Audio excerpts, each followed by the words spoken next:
Okay, so I just got done doing the synchronizers. Synchronizing the carburetors, they all came in at about 10 inches of mercury.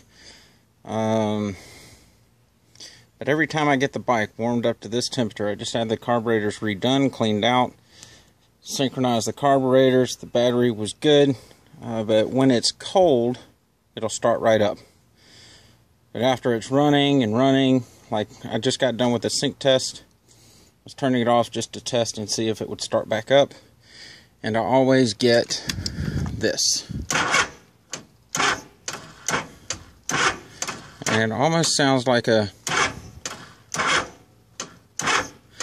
dead battery, but when a bike's running, the stator's putting out 14.6 volts.